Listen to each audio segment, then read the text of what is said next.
नमस्कार, मैं हूं गौरव कुमार और फीफा फीवर 2026 की इस खास पेशकश में एक बार फिर से आप सबका स्वागत है। तो अब एक तरह से कह सकते हैं कि ये जो प्री क्वार्टर फाइनल मुकाबले थे वो खत्म हो चुके हैं और अब जो लड़ाई है वो क्वार्टर फाइनल में आकर के अब टिक गई है। यानी कि अब सारी नजरें जो होंगी वो क्वार्टर फाइनल की लाइनअप पर होंगी। तो ये तो मुकाबले अब मालूम चलेंगे कि क्वार्टर फाइनल में कौन किस पर भारी पड़ेगा, लेकिन अंतिम 16 का जो मुकाबले का जो अंत हुआ वो दो रोमांचकारी मुकाबलों से हुआ, जहां पर एक तरफ अर्जेंटीना और दूसरी तरफ मिस्र थी, तो वहीं दूसरी ओर स्विट्जरलैंड और कोलंबिया के बीच मुकाबला खेला गया। तो इन दोनों मुकाबलों में क्या कुछ हुआ, कौन सी टीम किस पे भारी पड़ी और क्यों आखिरकार कोई टीम जो है वो विजेता बन करके आई, इस सब का विश्लेषण करेंगे। तो आइए शुरुआत करते हैं अपने इस खास कार्यक्रम फीफा फीवर 2026 की।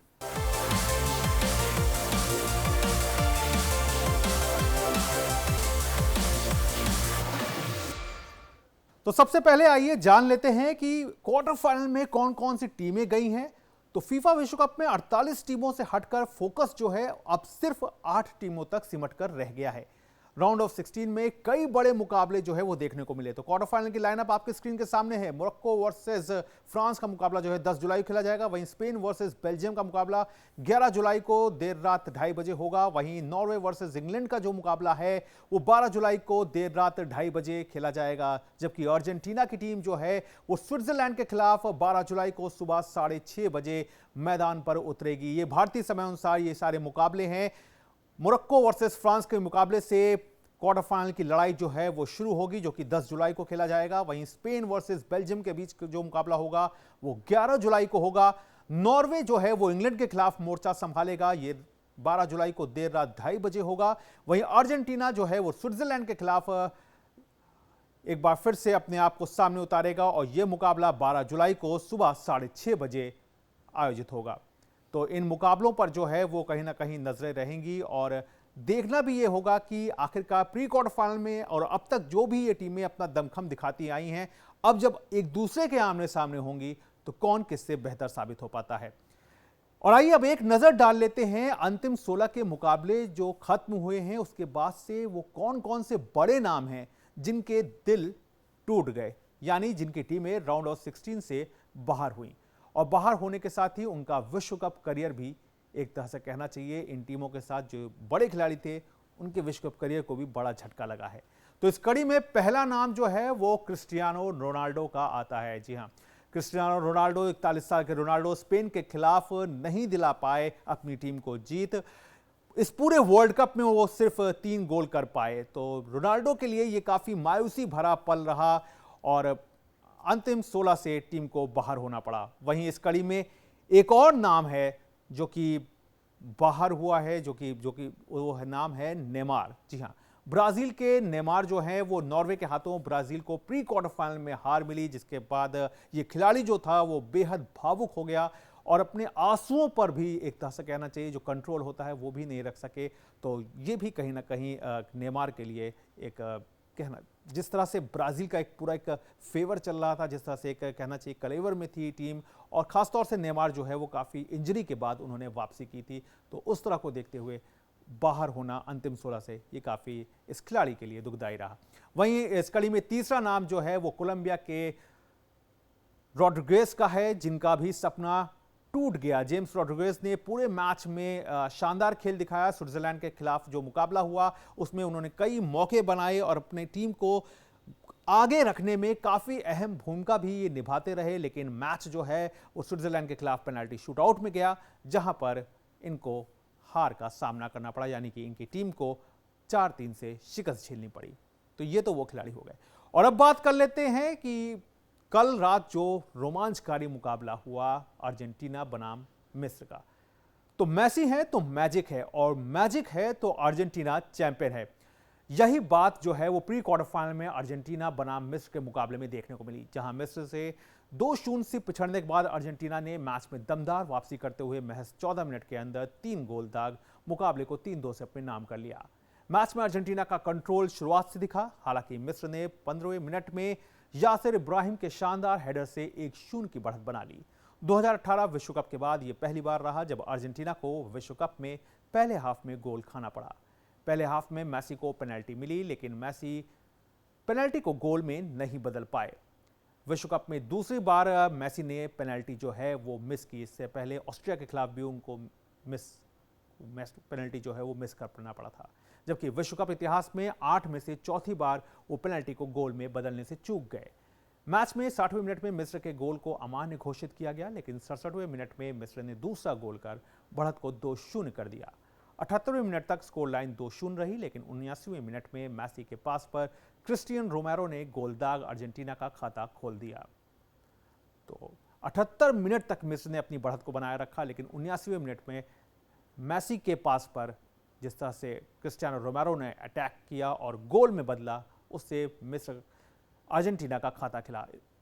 इसके बाद मैसी ने अटैक किया और गोंजालो मॉन्टिल के पास पर गोलदाग स्कोर को 2-2 की बराबरी पर ला दिया। इंजरी टाइम में मिडफील्डर एंजो फर्नांडिस ने हेडर के जरिए गोल कर स्कोर लाइन को 3-2 कर दिया। तो ये तो पूरी मैच का जो एक समीकरण था वो आपने देखा, और अब देख लेते हैं कि इन दोनों टीमों के बीच बॉल पोजीशन की क्या कुछ हालत रही। तो उसमें बात करें तो अर्जेंटीना और मिस्र के बीच मुकाबले में रोमांचकारी मुकाबला देखने को मिला, जिसमें अर्जेंटीना ने गेंद पर अपना जो कंट्रोल था वो 63% से ज्यादा रहा, वहीं मिस्र का 36% से ज्यादा रहा। अर्जेंटीना 7 शॉट्स ऑन टारगेट रहे, जबकि मिस्र के 2 शॉट्स जो हैं वो ऑन टारगेट रहे। वहीं बात करें गोलकीपर द्वारा बचाव की, तो मिस्र के जो गोलकीपर थे उनका शानदार प्रदर्शन जो है वो यहां पर देखने को मिला। उन्होंने न केवल मैसी की पेनल्टी को भी रोका, बल्कि 3 अन्य बचाव भी हैं वो भी बहुत शानदार तरीके से किए। तो जाहिर तौर पर मिस्र ने 78 मिनट तक अपनी बढ़त को 2-0 रखा, लेकिन उसके बाद 14 मिनट के अंतराल पर जिस तरह से गोल हुए, उसने एक नई कहानी लिख दी और मिस्र को एक बार फिर से कहना चाहिए कि मायूस होना पड़ा और टीम का क्वार्टर फाइनल में पहुंचने का सपना जो है वो टूट गया।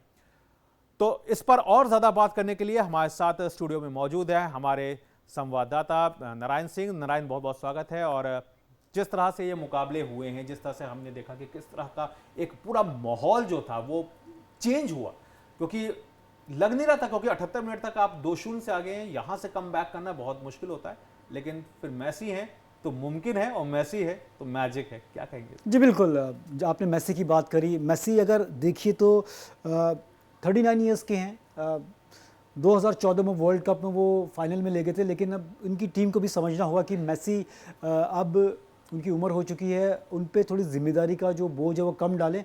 लेकिन टीम अगर मैसी को हटा दें तो एक ऑर्डिनरी टीम लग रही है अर्जेंटीना की। और ओवरऑल तारीफ करनी पड़ेगी इजिप्ट की, जिस तरह का परफॉर्मेंस रहा उनका।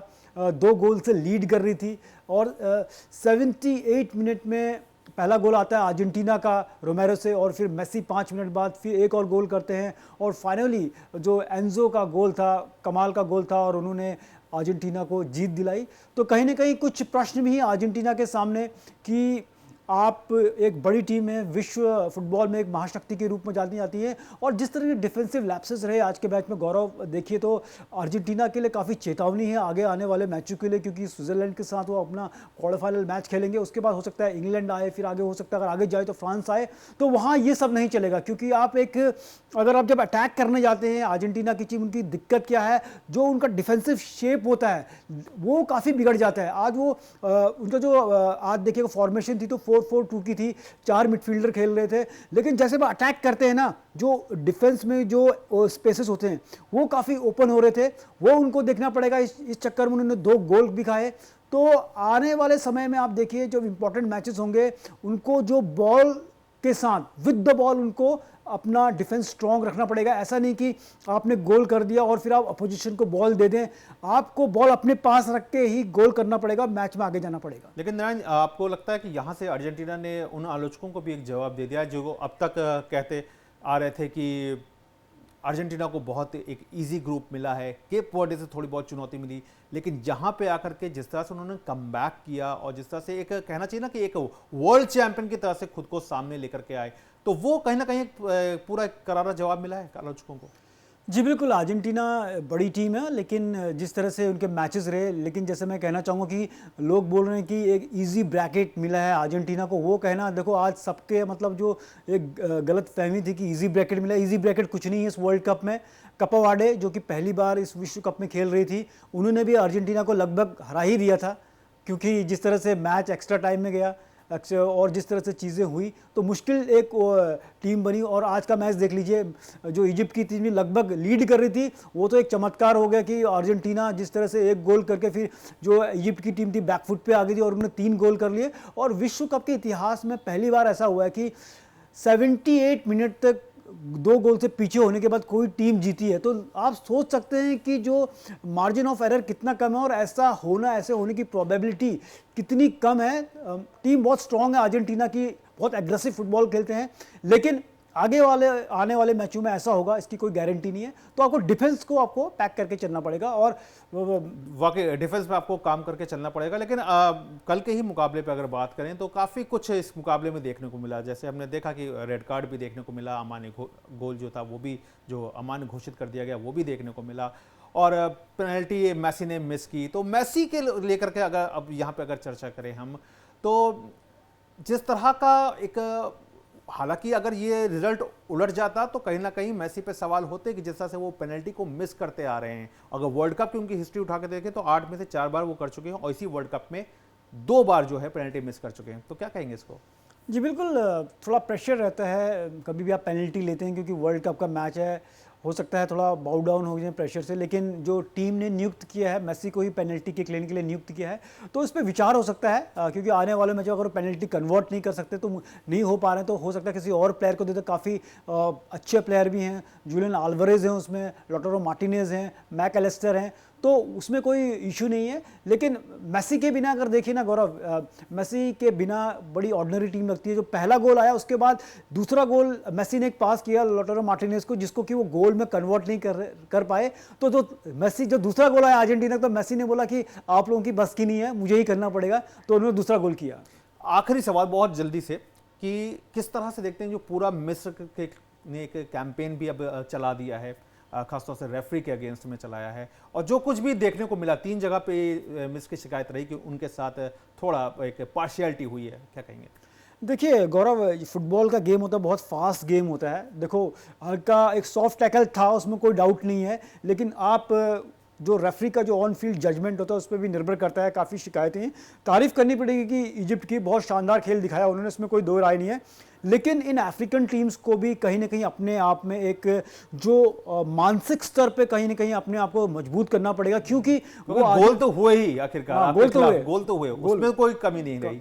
लेकिन वही मैं बोल रहा हूँ ना, जब आप अंतिम क्षणों में आप 2 गोल से लीड कर रहे हैं तो आप एक दूसरे जोन में चले जाते हैं, आपको लगता है कि हम क्वार्टर फाइनल में हैं, तो आप कहीं भावनाओं में बह जाते हैं, इमोशंस को कंट्रोल नहीं कर पाते। यही चीज़ सेनेगल के साथ हुई, 2 गोल से लीड कर रहे थे बेल्जियम के साथ, और 4 मिनट बचे थे, 4 मिनट में बेल्जियम ने 2 गोल कर दिए। तो वो चीज़ ना, जो बड़े मुकाबलों में अपना टेम्परामेंट रखना, उसको कंट्रोल करना, वो ज़रूरी है। तो आइए अब देख लेते हैं जो दूसरा मुकाबला खेला गया उसमें क्या कुछ हुआ। तो फीफा विश्व कप के प्री क्वार्टर फाइनल मुकाबले में स्विट्जरलैंड ने कोलंबिया को पेनल्टी शूटआउट में 4-3 से हराकर 1954 के बाद पहली बार क्वार्टर फाइनल में जगह बना ली। वैंकूवर में बुधवार को खेले गए मुकाबले में निर्धारित 90 मिनट और अतिरिक्त समय तक दोनों टीमें गोल नहीं कर सकीं, जिसके बाद मैच का फैसला पेनल्टी शूटआउट से हुआ।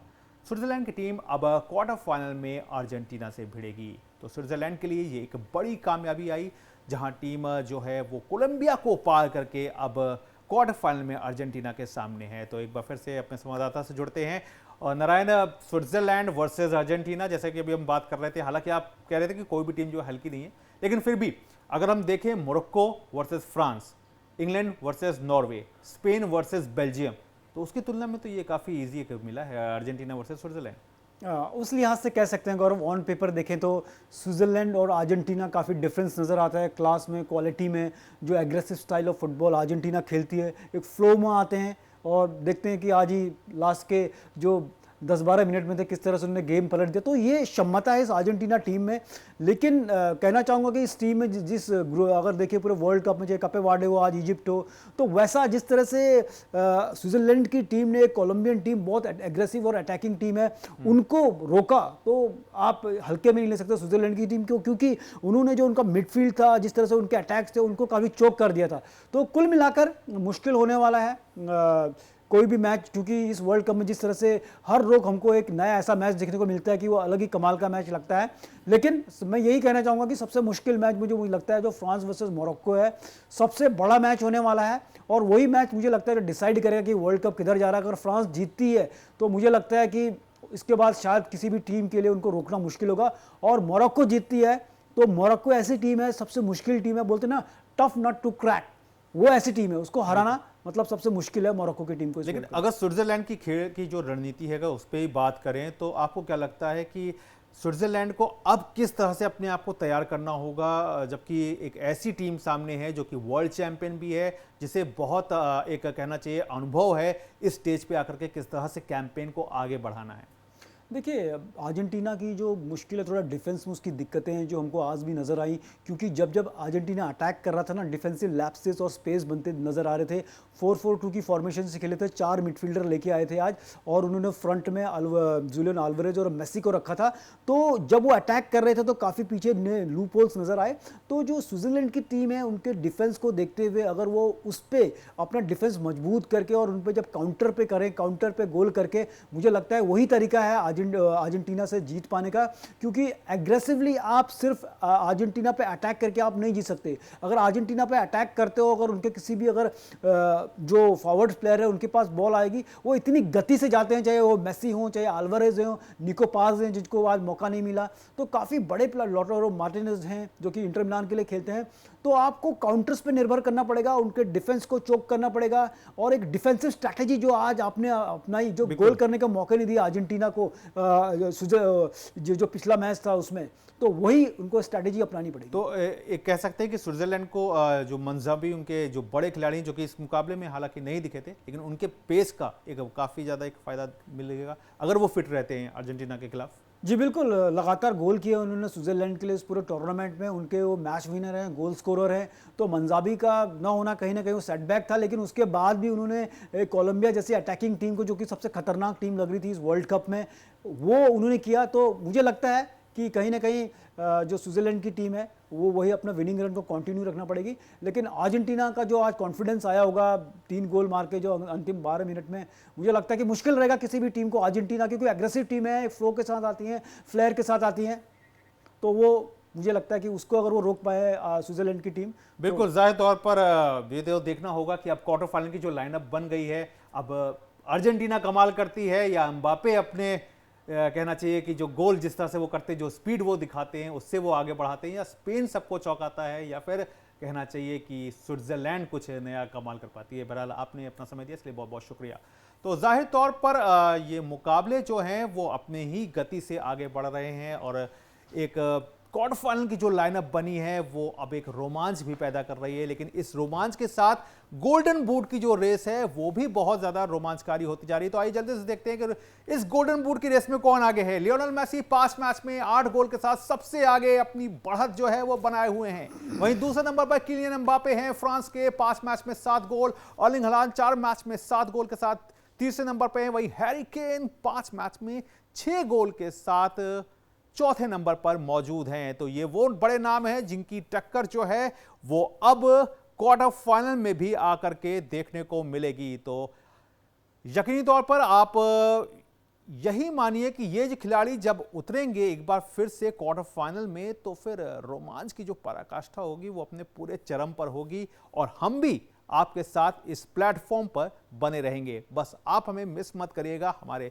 Social media platform YouTube channel पे आप हमसे जुड़ सकते हैं, साथ ही साथ फेसबुक, इंस्टाग्राम और एक्स पर भी हमें फॉलो कर सकते हैं। तो आज के लिए फिलहाल इतना ही। हमारी पूरी स्पोर्ट्स टीम को दीजिए इजाजत। नमस्कार।